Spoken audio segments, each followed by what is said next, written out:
Ladies and gentlemen, wrestling has more than one royal family.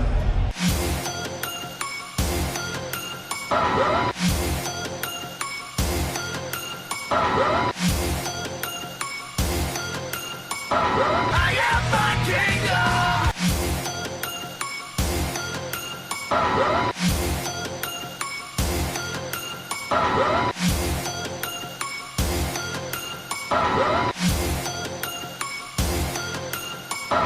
I am my kingdom!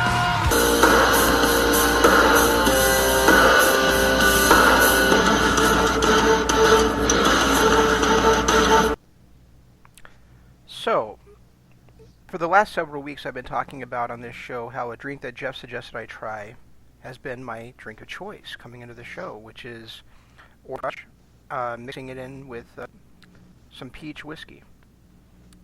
Tonight, I'm trying some pina colada crush mixed with the peach whiskey. I have to say it's even smoother than the other stuff.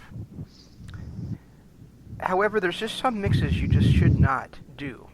Like, my wife went out drinking about a week ago, and she had some Crown Royal Apple mixed with 7-Up, which sounds amazing. Really, it does. The problem is, the next day she said, you know, Jack Daniels has a new Tennessee Apple. Maybe I should try mixing that with 7-Up. And I cringed. And I groaned. And I grimaced. And I looked at her and said, are you kidding me? You don't mix Jack Daniels with anything. I don't care if it's Jack Daniels Tennessee Apple. I don't care if it's Tennessee Honey. I don't care if it's the Winter Jack. The only thing that should ever be in your Jack Daniels, and this is only with some exception, is a little bit of ice. But mostly it should just be neat. That's what Jack Daniels is meant to be drank. What isn't neat, speaking of bad mixes, is ending your biggest pay-per-view of the year with a lame duck champion. I understand that Sami Callihan won the world title a few days later, and he'll be the world champion tomorrow night when it's off the air. However, Brian Cage's title reign was a disaster, and for him to deserve to leave not only Slammiversary, but also fucking Bound for Glory as the TNA World Champion is laughable. I can't say the result of the match was bad necessarily because the result of the match fit the entire story. Brian Cage had to win that match, but the story was told poorly. And now, of course, you want to have a big impact on your big relaunch of your show. But really, Brian Cage leaving Bound for Glory as World Heavyweight Champion put a bit of a sour taste in my mouth simply because I knew it couldn't last, and I knew it wasn't deserved. How did you feel about it, Jeff? I thought Sami Callihan should have won it there, but unfortunately, with the way that wrestling companies book, you can't. They never let the bad guy win a storyline like that, ever. So it was kind of predictable. I mean, I'll be honest, that match might have been really close to probably the best match on the night, which is not saying a lot. But it wasn't a horrible match. I liked Sami Callihan's. I forget because I don't watch Impact, and since he's not on MLW, just how great Sami Callihan is. His promo leading up to that match, and then the way he worked during that match was amazing. It was amazing to watch him work. Yeah, I don't even question match of the night or not. I don't have any question. The only even ladder tag match, the Impact disaster from start to finish. The people who have stole the show. One of them laid on the 90% of the match, and the other one kept missing spots left and right. And it wasn't that he was missing spots. It's the fact that the way that the spots were set up was so poorly done that he had to look like he was in slow motion just to get them done. The way that they placed those ladders when he tried to jump up on the ladder, to go over when he was going to hit the guy on the table, Daga on the table, when Austin went up to kind of hurdle that ladder.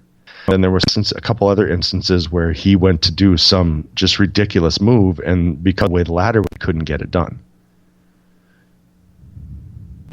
I really lost interest in this show. I mean, I saw the review, and again, who was watching? I appear to be watching a different show than other people are when we watch some of these. You know. Well, I mean, you and I really are fans of Impact, but I think sometimes their stuff is maybe better than people are expecting, so it gets overrated. And maybe that's the case. Maybe people aren't really into the storylines as like we are and into the what's going on. But I just, from top to bottom, this was just. Why was it a gauntlet match? Every gauntlet match I've ever known is two wrestlers go at each other until one gets defeated, then the next one comes down. It's not a battle royal that turns into a one-on-one match. How is that a gauntlet match? That's always been the gauntlet in TNA/Impact, though. Always. It's dumb. That's dumb. I hate it. Ken Shamrock won the world title in the first place. Was it one of those type of matches? They didn't call it a gauntlet match then. They called it what it was, a battle royal until there were two competitors remaining. No, they called it a gauntlet match. Did they? It's stupid. It's just stupid. The Taya Valkyrie is amazing, but Tennille Dashwood can bring down any match she's in. Not only is Taya Valkyrie amazing, but she looked amazing in this match too. Oh yes, she did. I did like the Rob Van Dam heel turn, but I kind of want to see where it goes. Michael Elgin at times looks like he's in slow motion. Have you noticed that? There's times that he sets up for a move to happen way before it's supposed to happen, and he just kind of stands there waiting for it, and then he sells it in the slowest motion possible. It's called building drama. It's not building drama when you punch somebody and then stand there for 30 seconds waiting to get kicked in the face. Ah, okay. And well, not 30 seconds, but 4 seconds of standing there waiting to get kicked in the face. That's not building drama. It's just that I noticed about his movement that was clunky, and it was almost like I don't want to say that their timing was off, because it's not the first time I've seen this in a Michael Elgin match. I just think that's Michael Elgin.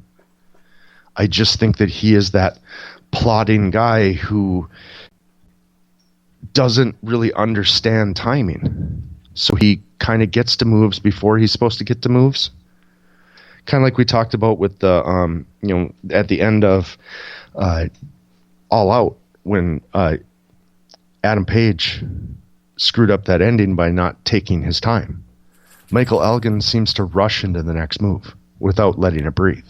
Michael Elgin is that video game character who he gets hit a few times and starts moving sluggishly, and then he somehow gets like some of that special fruit that overpowers him, and then he's moving like super fast when he's until that slows down, and then he's back to normal speed.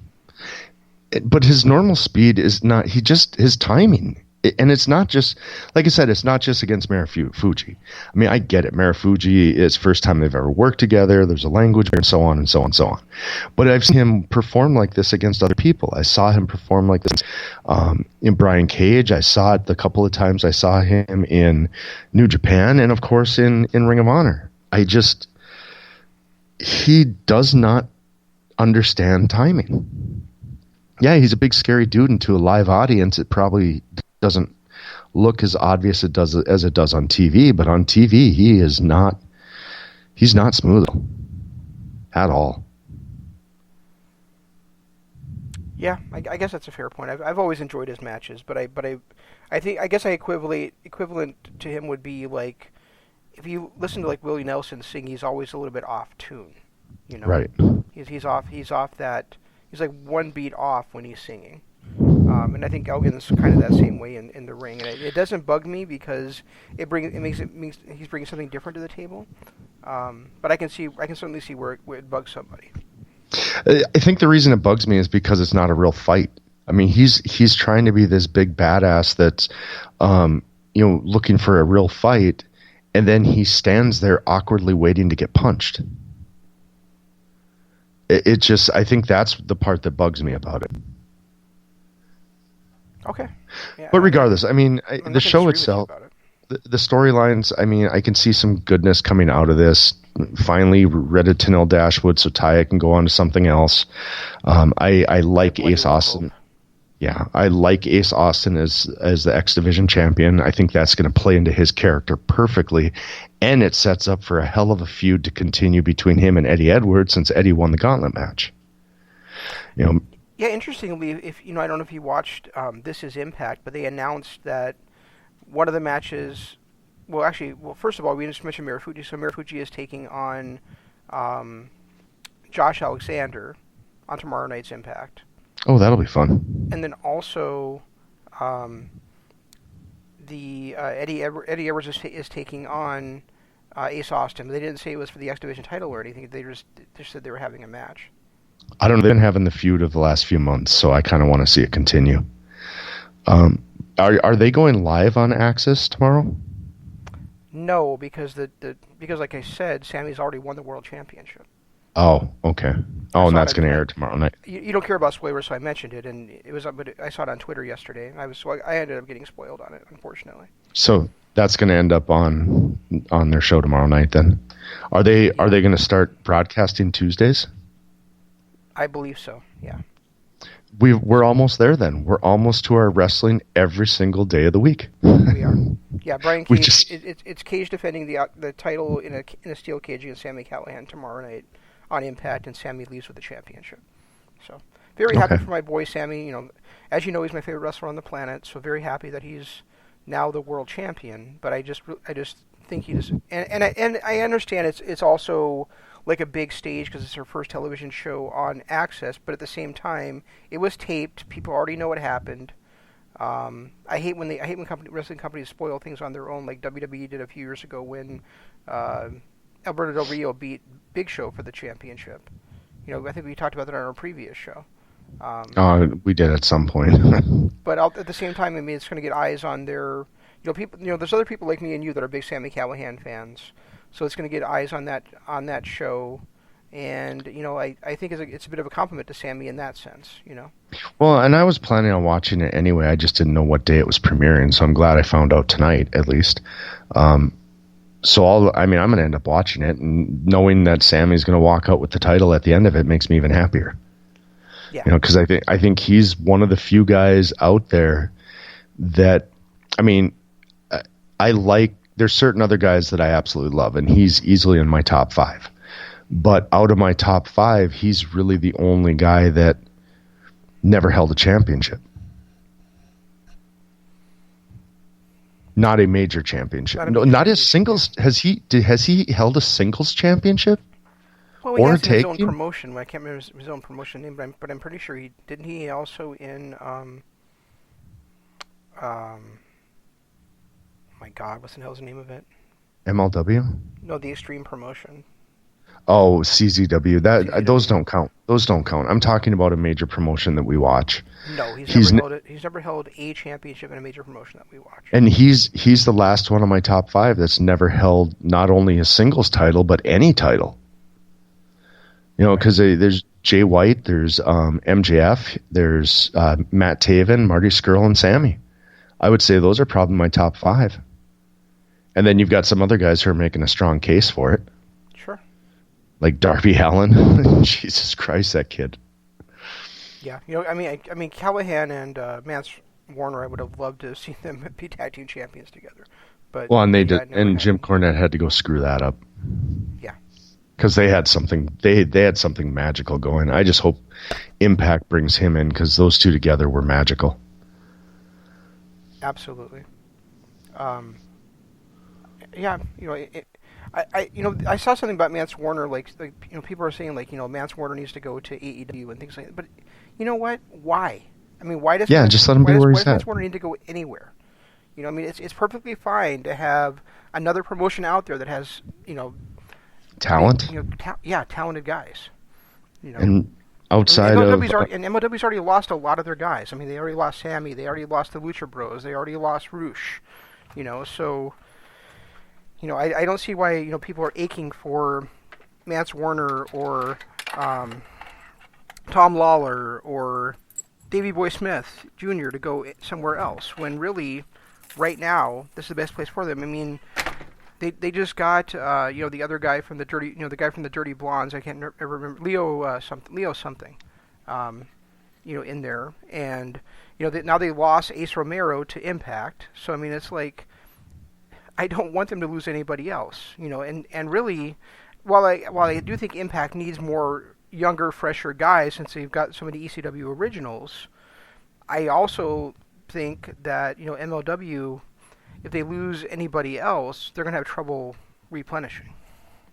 Well, yeah, and they lost Ace Austin too, who's a future superstar. Right. And I looking at that roster, I don't know. I mean, there's certain guys like Tom Lawler has some time left in him. So does the Hart Foundation. They all have some time left in them, but they're not young guys. No. And they're not bringing in the name value. Teddy Hart might, but only because of the heart. Brian Pillman Jr. is a very young guy. Yeah, Brian Pillman is. But MJF is a very young guy. And so is Richard Holiday and Hammerstone. And I mean, those guys are building blocks of anywhere they go. So I kind of hope they stay in MLW, because I'm still watching MLW as one of the best shows on the planet. From week to week, considering what they go through by losing talent, they are still week to week probably the best written show. AEW is making a strong run for that, but right now it's still MLW. Yeah, right now it's Impact and MLW are the top two, quote unquote pro wrestling shows out there. Right, and I haven't watched Impact enough to see where they're at. I do like the way AEW is running their shows.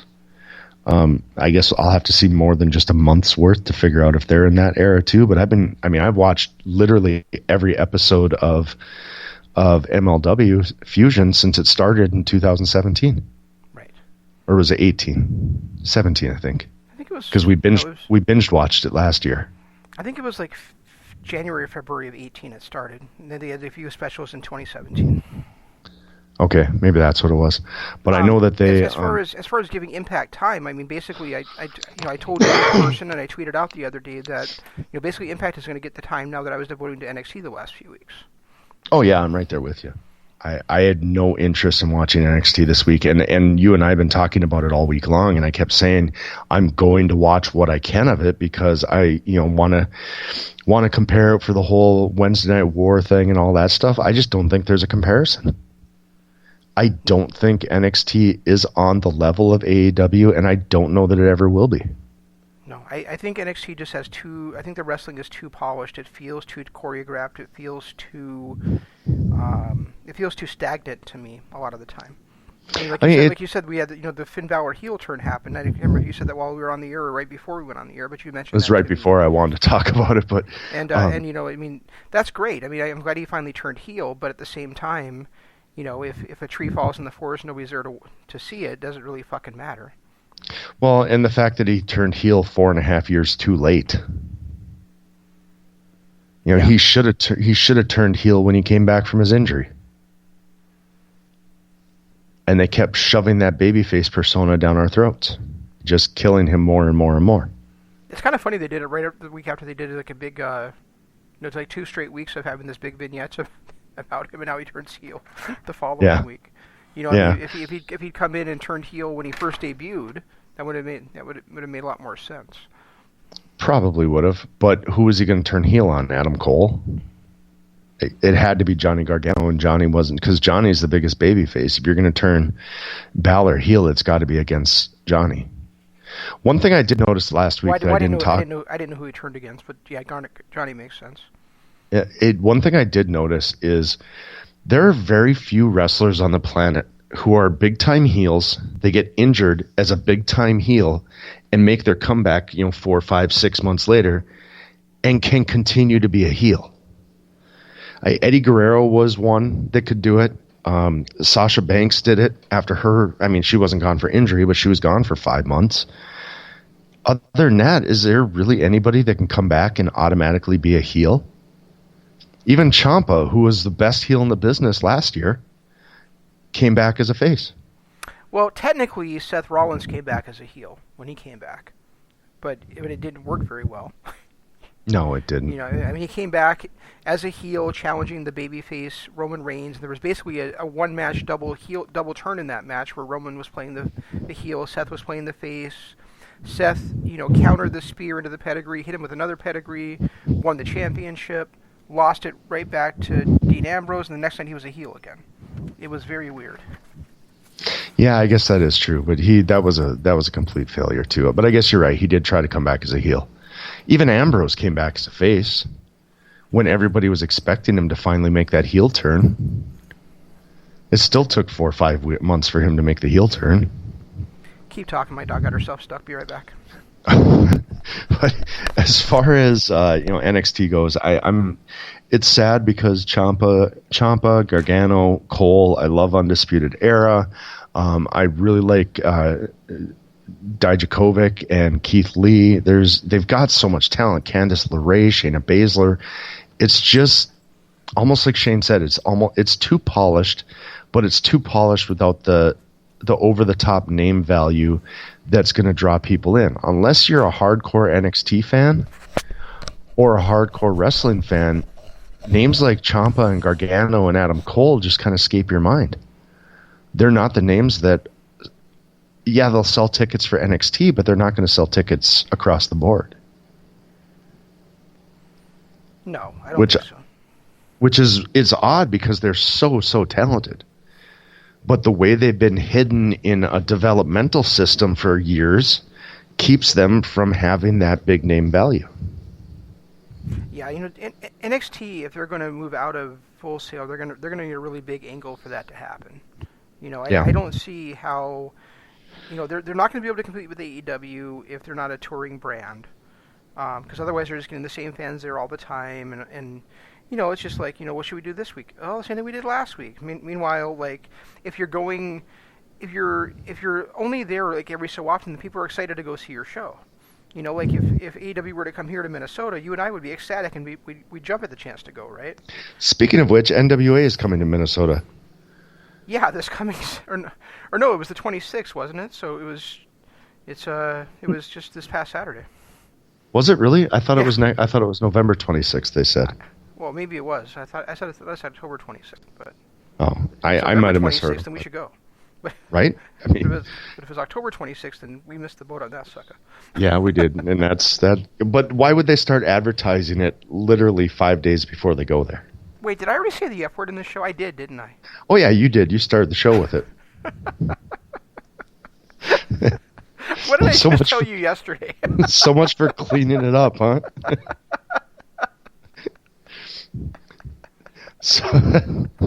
I just now realized it too. Delayed reaction like 20 minutes later. Speaking of which, the station that I was talking to has an internet feed that we might start out on if we do it. So. Oh, okay.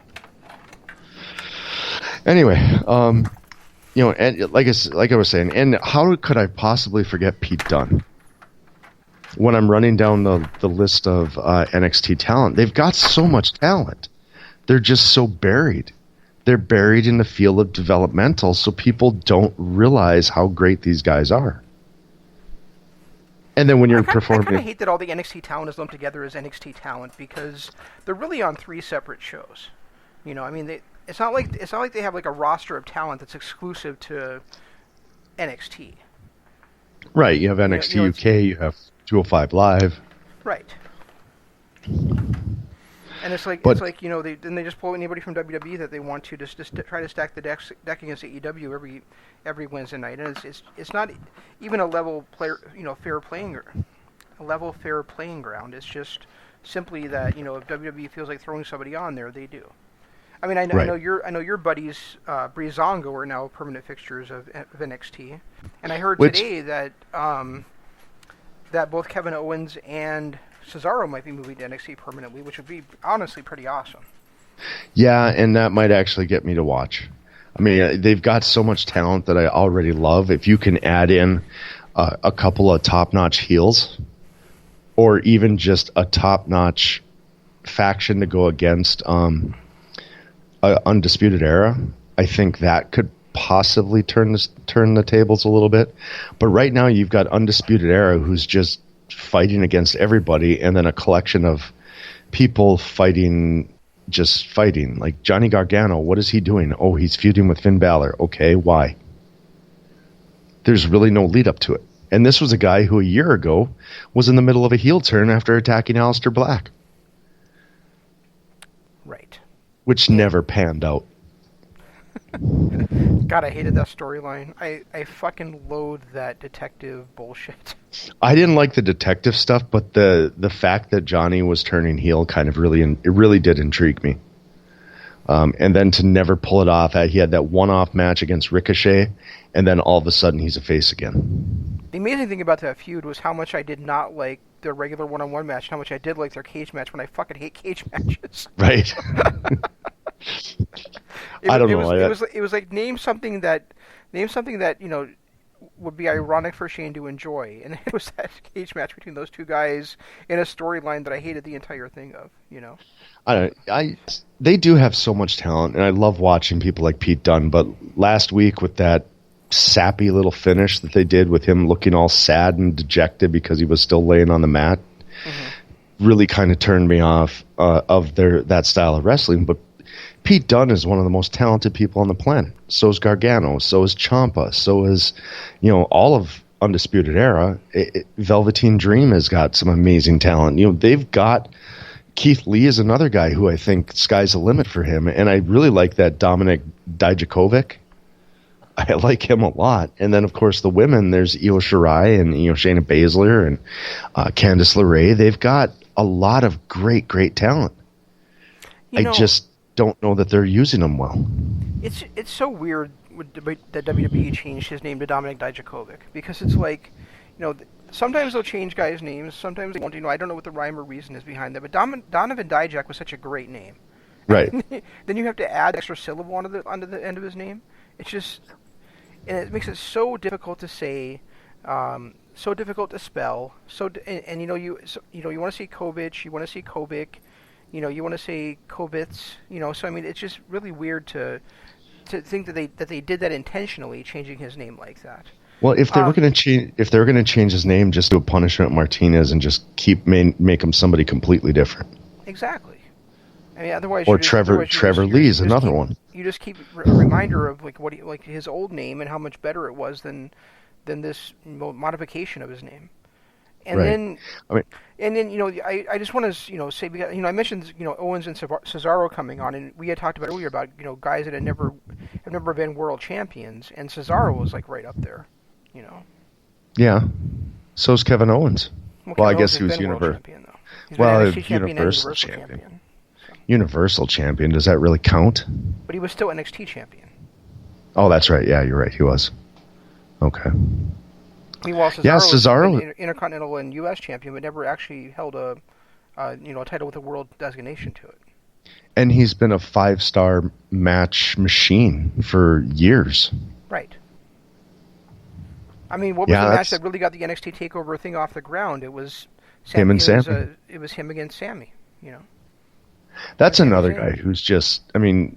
And I hate to say it again because we bitch about it all the time about all that top tier talent going to waste. But Sami Zayn, come on. You've got a guy that can move in the ring and storytell like that, who can be what they wanted Finn Balor to be, that babyface that everyone could get behind. That's Sami Zayn. And then he turns heel and he proves that he can be a heel as well. They've missed the boat so much on him. Yeah. I don't know what to say about that, but yeah, they really did. And you know what? I honestly, my big thing with him coming in the first place was he already had a gimmick that was perfect for WWE. Why the hell did you take the mask off him? Oh, the Generico gimmick? Yeah. Yeah. Yeah, my favorite part of that was when he was... I just remember a match with him and Daniel Bryan where he was just hugging everybody. The ring announcer, the referee, Daniel, or Bryan Danielson, I mean. I don't know. I really thought it was a mistake to take that mask off him in the first place, and I still, I don't know, 7 years later, I still feel the same way. Well, they got to put their footprint on everything. And that's just basically the way it is. So, we started talking about Impact, Bound for Glory pay-per-view, and we kind of got off track with that because it just. Well, I think we pretty much covered it all, didn't we? Was there really anything that we missed? Well, I don't know. I mean, I really enjoyed the world title match. I loved the in that match. I really loved the "that was murder" chant after the Pied Piper on the barricade. And they had a couple of good ones too during the ladder match too, where the "please don't die" chant and the "safety first" chant both had me laughing pretty hard. Well, Chicago was on one, fire. It's kind of irritating when I hear someplace else because I was part of the crowd that started that at All In, and now hearing it someplace else, it just bugs me. Same thing with the whole both these guys chant. That started when I was at Takeover. So. Yeah, maybe I'd feel different if I was there when it started, but I don't know. I still enjoyed them. Yeah, because it was just so funny chanting it at the same time, just kind of laughing internally that we were chanting safety first to guys that were standing on top of a ladder about to put it with die. Hangman Page about to put Joey Janela through the table with what's now called Deadeye. Right. I don't know. It's just those chants made me laugh. All three of them. That was murder. One was good. And like we said, coming on to the before we actually got on the air, when we were talking about right before we went on the air, one of the big things that stood out to me about Bound for Glory was it wasn't on there because the Rascals, right, unlike fucking Brian Cage, actually earned a spot on a pay-per-view card. Exactly, I agree. Yet they were in a dark match, ended up airing on This Is Impact in the main event there, rather than actually being, the opening match for us, viewers. So we didn't actually get to see the Rascals on that card, which was very irritating to me. They've been announced, they've been super exciting for months, and they weren't on there. And you know what? I keep saying this stuff about Brian Cage, and it makes it sound like I have something against the guy. I honestly don't. I enjoy Brian Cage a lot. I enjoy watching him in the ring. I love his gimmick. I love the Wolverine thing he wore down to the ring. I thought that was great, being a big Wolverine fan in my non-wrestling fandom. But it's simply the fact that, to me, his world title reign has been a disaster with all the injuries he's had, with taking time off to have a baby and get married. It's just been such a perfect storm of bad timing for him to be the world champion that I've just been itching for him to not have that title anymore and to kind of rebuild himself again. Did you notice how disgusted his wife looked after he kissed her in the middle of the ring after the match? I thought with her coming down, I thought for sure something has to happen here, right? She has to turn on him. Something's got to happen. But no, it's just, they're kissing in the middle of the ring to end the show, and it's like, okay, you just ended a pay-per-view really great 3 months before that with the crowd cheering for Tessa Blanchard after Callahan's given her the ring, and now you end it with this mulchy BS. It really left a bad taste in my mouth. Well, because he was bleeding from the mouth through most of the match. Yeah. And after he kissed her, she just looked disgusted and was wiping her mouth off. I thought that was pretty funny too. That was actually pretty entertaining. Nice image, huh? Right. But I mean, I got nothing else on this one. I was not impressed with it at all. I mean, there were some things that happened throughout that were okay, but Ace Romero needs to just leave my TV. I don't get why you don't like him. I honestly don't get it. I think it's because... He's a house who is also a person. How can you not like that guy? Well, I mean, that would be fine, except for the fact that Don Callis is still doing the same stupid jokes throughout the entire match. About a big guy that's going to break the ladders. I mean, he did that. He made that "can that ladder support him" joke at least a dozen times during that match. And let's not even talk about the beginning. The beginning of that match just angered me. When Daga comes out and he's looking for that ladder underneath the ring when there's three of them sitting right by him, and he goes and looks under one side. Oh, it's not there, so he goes to the other side. And then the ring comes in. Ace Austin does that spot where the ladder wasn't set up well, so he kind of stumbled up the ladder. And then it gets kind of thrown to the side. And then Ace Austin goes out, or, AC Baby or Romero, whatever the hell they call him, completely ignores the ladder in the ring, goes out to get another ladder, Which, okay, I'm fine with the, logic holes there. But to have Josh Matthews say that Ace Romero is introducing a ladder into the ring for the first time when there's one laying in the ring, that just angered me. But he was introducing one for the first time. AC Romero had not introduced a ladder yet. So then say Ace Romero is bringing in his first ladder, not introducing a ladder for the first time in the ring. It made sense for him to have to go get a ladder though, because remember how he used one for each side of his body because he was so big. I thought that was a really cool spot. Yeah, I mean that was good, and I like that was the only good spot that Jake Crist had in the entire match was that cutter off the top of the ladder. Other than that, he was just a disappointment. Yeah, I guess he was. I mean, I don't know why, but I just couldn't get interested in that match. Maybe because the rest of the card before that was so lackluster as well.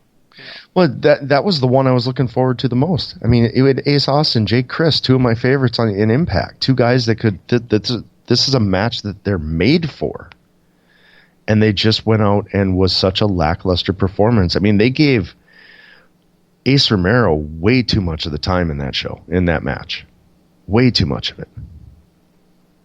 And then they left people like Tessa and Jake and Tessa wasn't even a big part of it. She had a couple of spots, but it was mainly Daga and Ace Romero. This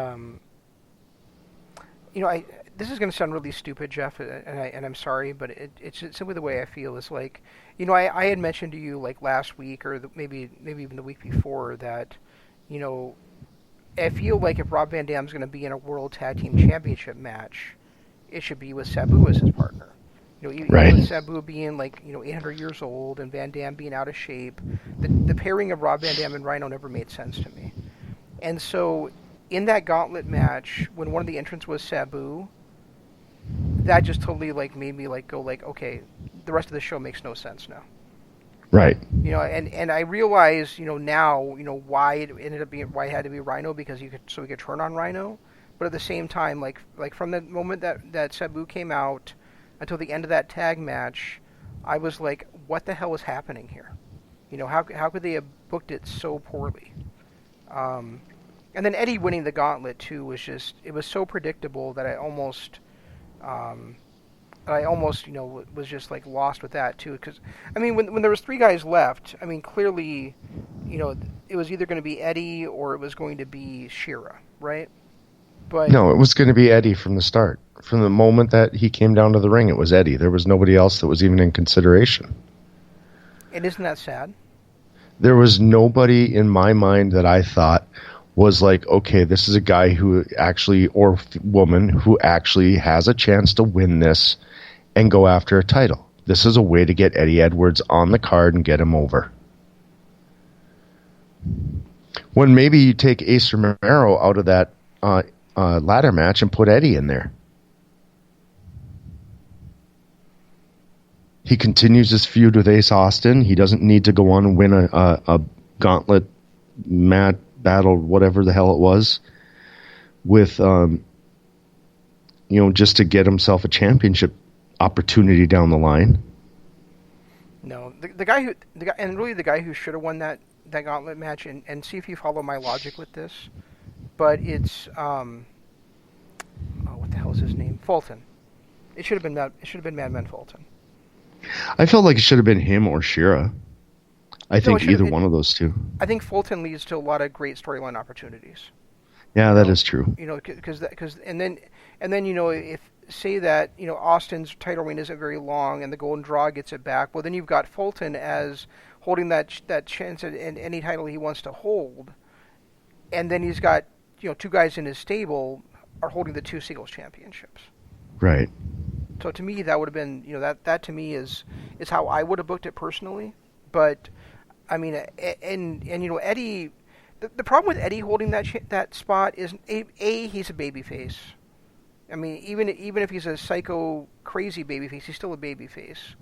And B, he's so well established in that company. He's the longest tenured active wrestler in that company that he should be able to get any title shot at any title that he wants to at any time.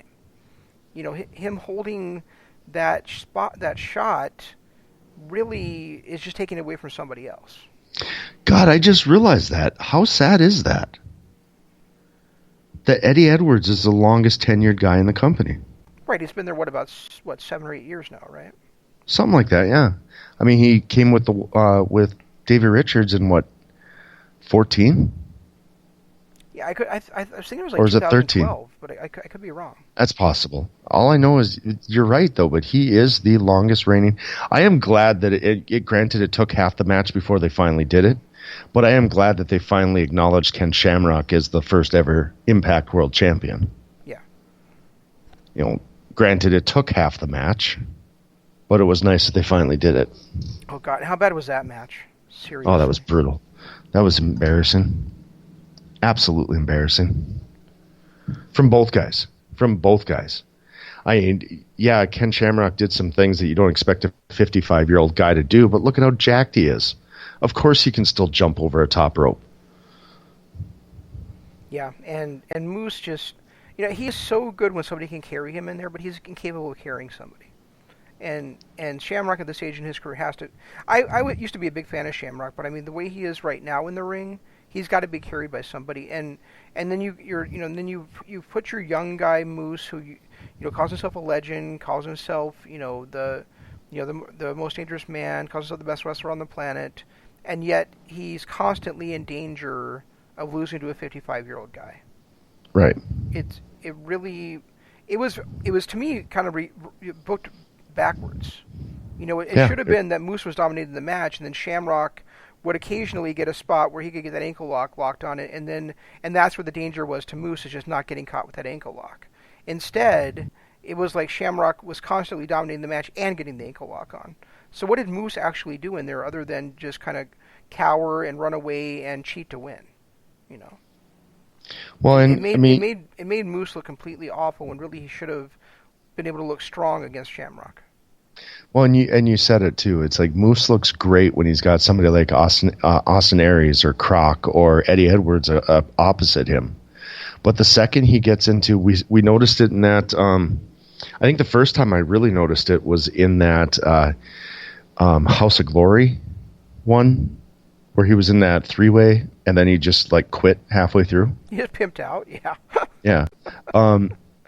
He was like, I'm done, and walked out of the ring. I think that was really the first time I noticed that he is just not, because the matches I saw before that were those three guys. There was him against Croc, there was him against Austin Aries, and then there was him against Eddie Edwards. Right. And I thought he was great in all three of those. And then I saw that, and it's like he's so up and down with his match work, and you can tell he's a young guy. Maybe too young to be in the position he's in, but again, I guess who else are they going to give it to? Yeah, and the spots they've been giving him are not really beneficial to him simply because he doesn't have the talent to pull it off. Because Slammiversary was against Rob Van Dam, so yeah, I mean, great, he's beating a legend, but at the same time, the match was lackluster. I mean, it wasn't as bad as this one. I'll give it that, but it wasn't. It was still lackluster. And now we've got this one, which is probably in the running for top 5 matches of the year against Shamrock. Oh God, there's been some bad ones. But this was. There's been some bad ones. This to me was just horrible. It's still not worse than the Vampiro Crazy Steve match from last year. Yeah, that was a year ago. I was talking about for this calendar year. I know, but when I look back at all time, that's still the worst. And yet you can't wait to watch the rematch this year. You're so weird. I am not even. If that comes on my TV, I'm breaking somebody's fingers. That is not going to happen. Speaking of which, we're doing MLW's pay-per-view this weekend. We're going to sit down and enjoy that. Yes. I'm actually looking forward to it. Looks like a good card.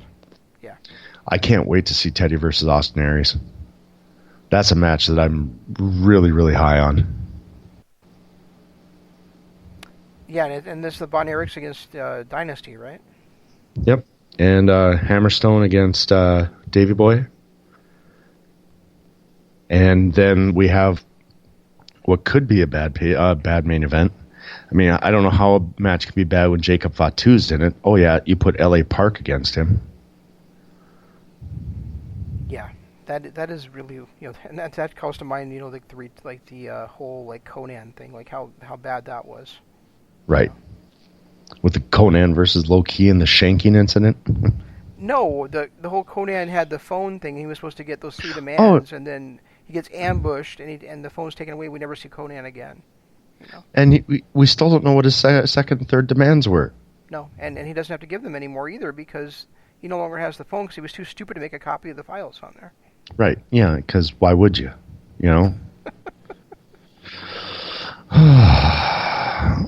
And here I was just saying how great MLW was, and then I got 2 bad things happen right there. Back to back. But isn't it amazing how many big pay-per-views this year have taken place in Chicago? Like we have the Odeum on this one, we have All Out, and now this one coming up for MLW is also in Chicago. Well, and you also had there were a couple other shows in Chicago too. I mean, you had the Takeover Chicago, which was one of the better ones. I just think that wasn't that. I thought, what was it earlier this year? Takeover Toronto 2 was there. There was Takeover 25. I don't know what all of them were, but wasn't 25 in Chicago, or was that in New York? No, that was in New York. Oh my God! I didn't know this match was going to be on the pay-per-view. Did you see this? Which one? Jimmy Havoc versus Bestia 666 versus Mance Warner in a Stairway to Hell match. I knew Havoc and Warner were in a Stairway to Hell match. It was announced last week on his little Jimmy Havoc takeover. Well, Bestia 66 has been added in there too, so it's 2 members Good God. of Los Promociones de la Rento. Well, I think Jimmy is on the outs with them after this last week. Oh, okay. Because he booked a match against Contra Unit against El Hijo de LA Park, and Hijo got his ass whooped. Okay. Like, pretty badly got his ass whooped. Like, even though he's wearing a full bodysuit, you could tell he was bleeding inside. Aw. And now we've got there's Injustice versus Gringo Loco versus King and Septimo Dragon, which is sad because that means Airwolf isn't in that match. Oh. I know. I think I just saw Airwolf was in Minneapolis this weekend. Probably was, yeah. I think I saw there was a card he was booked for. Yeah, I got to see him live a few months ago, remember? Yeah, I know. Still jealous. Low Key versus Brian Pillman Jr. That one has one of the worst lead-ins I've ever seen to a match. What's that? Well, I haven't seen it. Pillman, after he lost to Austin Aries, the next week is having an interview and Low Key interrupts him and starts talking to him about how he needs to keep control of his emotions and all this stuff, and then Brian just kind of says, "No, thank you," and walks off. So now they're in a match. Oh. Okay. I mean, it was a little stronger than "No, thank you," but that was about the gist of it. Right. And then we have Timothy Thatcher versus Tom Lawler, which should be a strong, technical match. Technical match, yeah. I have no interest in it, though. That's the sad part. Why is that? I don't see what it is with Timothy Thatcher, I guess. I can see to me he just kind of seems like a average run-of-the-mill guy that they're throwing out there and saying he's a technical wizard. We've only seen him in 2 matches. One of them was against Davey Boy, which you have to know what Davey Boy's capable of to realize that's his style of match. And then the other one was against some no-namer that we've never heard of before. And then he starts challenging Tom Lawler. Right. I see where you're coming from with that. But then again, But at the same time, they haven't had a lot of time to build that up either. I mean, they were trying to build. I mean, they probably should have taken a little bit extra time to build this pay-per-view rather than having it this quick. But at the same time, I mean, once they had the date announced, they kind of had to build some matches to it quickly. Well, and the fact that they had Hell in a Cell, or the War Chamber. Yeah. They had to finish that storyline between Contra and Lawler, and of course, low key, they were planting the seeds of that for 4 months ahead of time. Right. So, that would have maybe been a good spot for Thatcher to be there, but they'd already pretty much given the spot to low key. That is very true. That would have been a good spot for him. Because then we could have saw the two of them work together and see how they work together. But the way that they had gotten rid of low key with I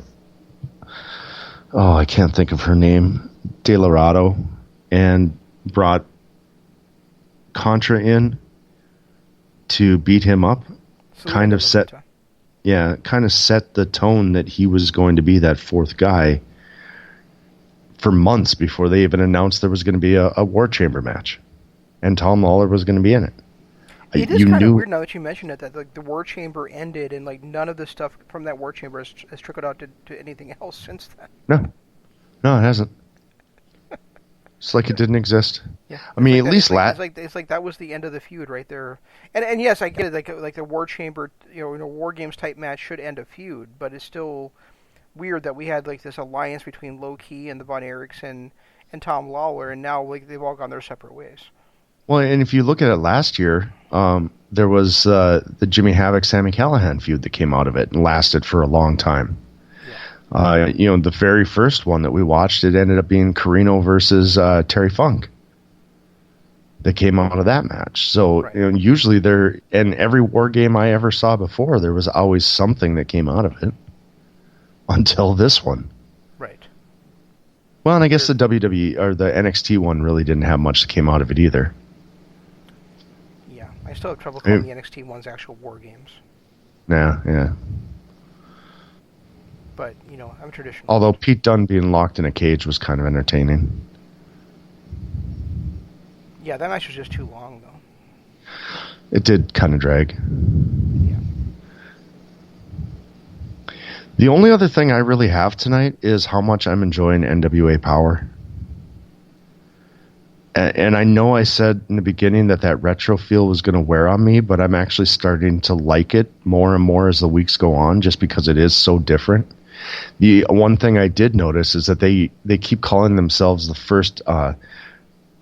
first studio television show or wrestling television show since whenever.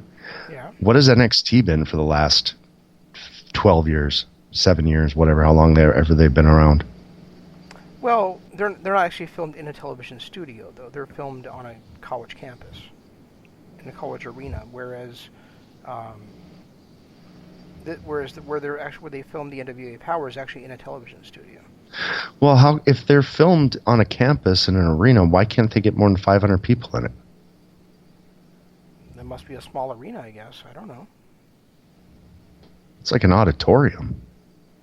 Okay, it's still not. An auditorium is still not a television studio. Yeah, but it's still small.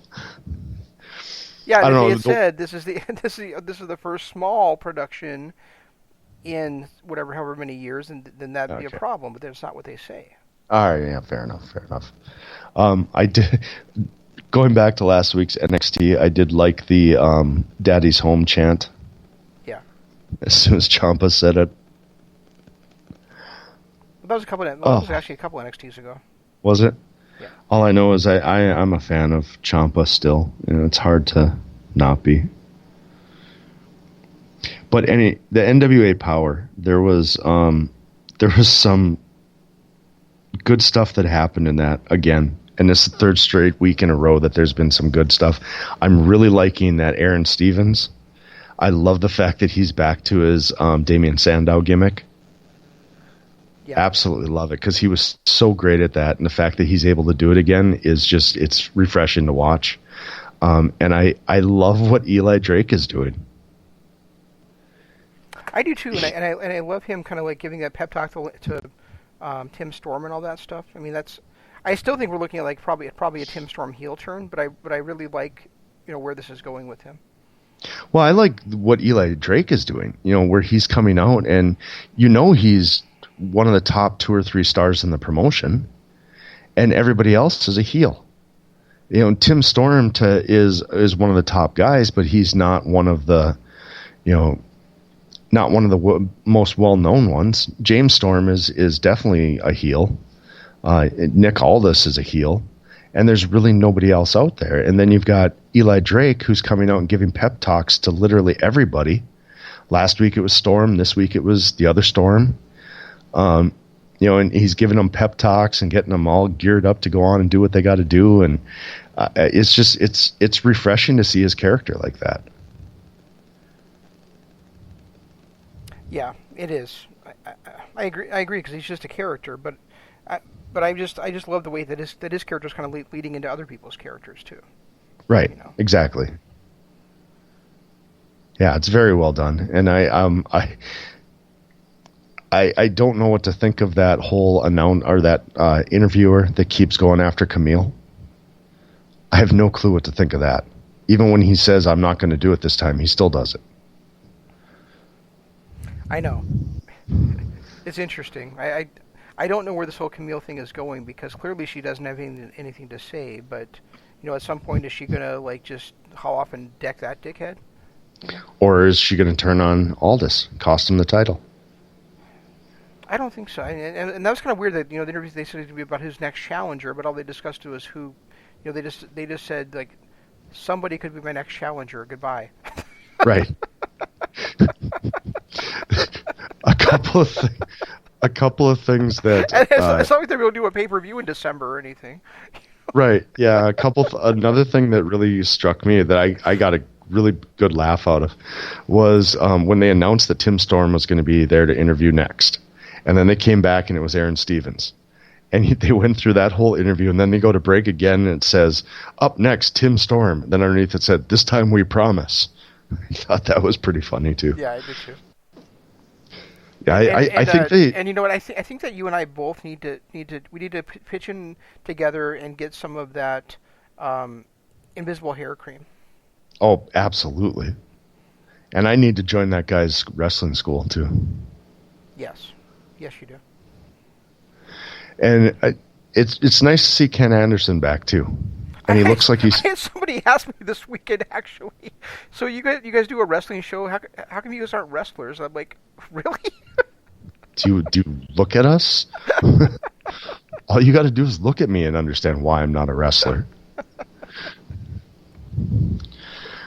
But it is nice to see Ken Anderson back, and he looks like he's sober again. Yeah. So I hope he is, because he had a really rough time after Impact. Well, TNA. And it was nice to see him come out and pull Cabana out, saving him, establishing that they're remaining a tag team. Right. And I'm still confused what the hell Cole Cabana's doing. I mean, I got it last week with his comedy routine, but this week, what purpose did that serve? I do not know. It was funny. Yeah, but outside of that, what purpose did it serve? What purpose does Cole Cabana ever serve? That's a good point. I mean, I've always enjoyed his wrestling in the ring, and I've enjoyed his commentary as he's gotten better with it. But I mean, really, where does anything involving Cole Cabana ever really go? That's a good point. He does he does know how to entertain people. I will say that. He does. Still the NWA 70 in that 4-way match with the glove spot when he slapped the referee. Still one of my favorite wrestling moments of last year. And that's kind of bugging me too. It's like they did the NWA 70 last year. Why are they waiting until Into the Fire instead of doing an NWA 71st anniversary this year? Yeah, the only reason I can think is that maybe it's just because they just now started up. And they're only 3 weeks in, and last year it was mid-November that they did the NWA 70. Maybe they didn't want to do another November pay-per-view. But that's their own choice. I mean, they already had the partnership going with Ring of Honor. They could have pushed it that way instead of and built up to that NWA 71st anniversary instead of breaking off from Ring of Honor so early and starting a TV show. It just seems like weird strategy to me. Like if you're establishing yourself as a company and you're trying to get, one of the big things is like having regular events people can look forward to. And you would think that when they started with the 70th with an anniversary show last year, they'd want to keep that rolling for this year. Yeah, you would think so.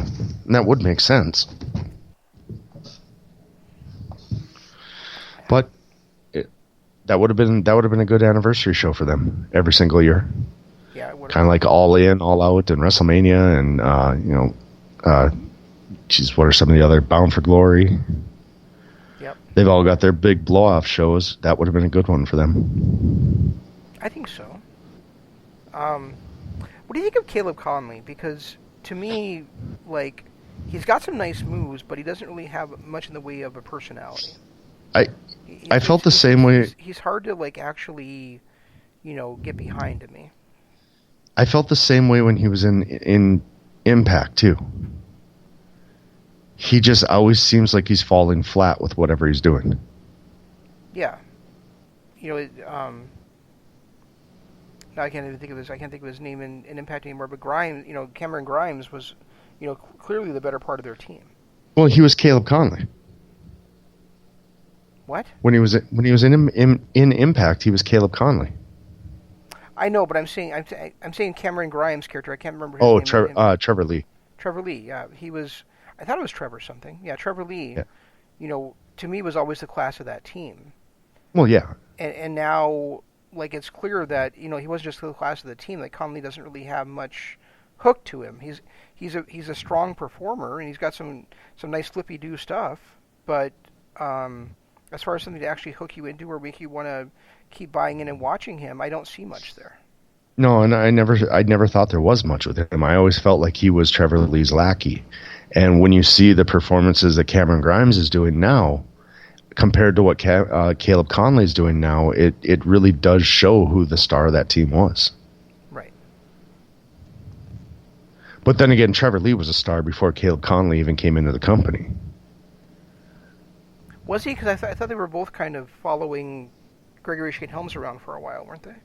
They were, but Trevor Lee came in and had the X Division Championship run before Conley even got there. Ah, that's true. Okay. I had forgotten about that. Hey, it's National First Responders Day today, and my son's a paramedic, so go Cody.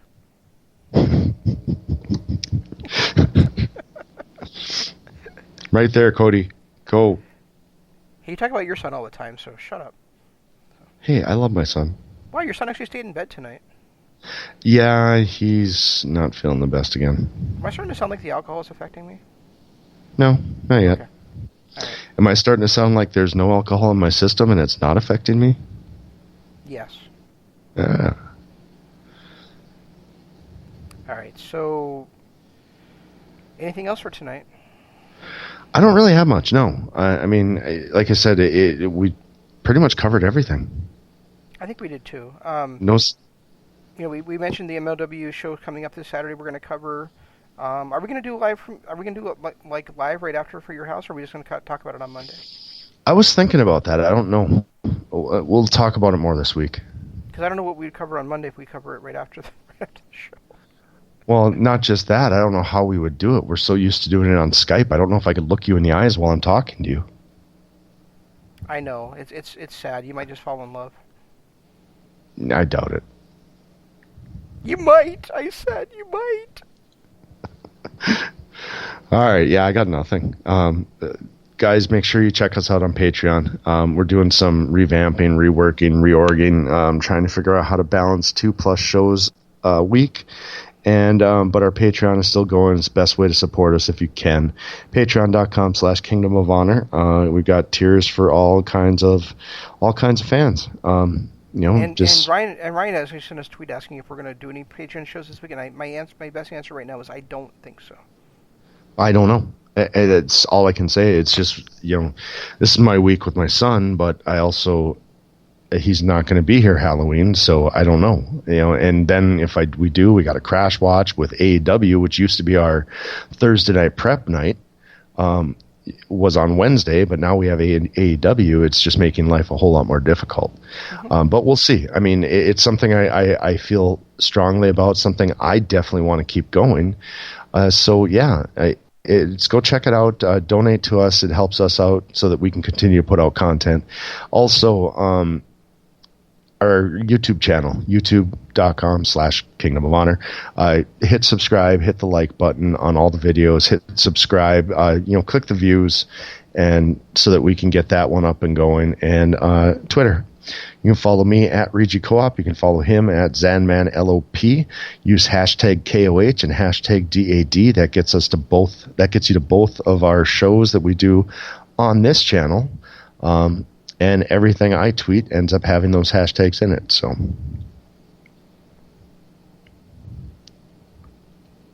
and make sure you stay tuned to all the other LOP radio shows. So tomorrow, hopefully the Global Revolution will be back. I think they're supposed to be back tomorrow. On Wednesday, Sports Entertainment is Dead. On Thursday is Imp's LOP Radio Adventure. On Friday is The Right Side of the Pond. Make sure you also check out the LOP Radio, the Lords of Pain YouTube channel, where all the LOP radio stuff is now being posted. Basically, the day it comes on the air here. And that's all we've got. We'll try to do better next time. This is Shane saying long days to nights, and Jeff saying goodbye. G1 Climax 27. Goodbye and good night. Bang.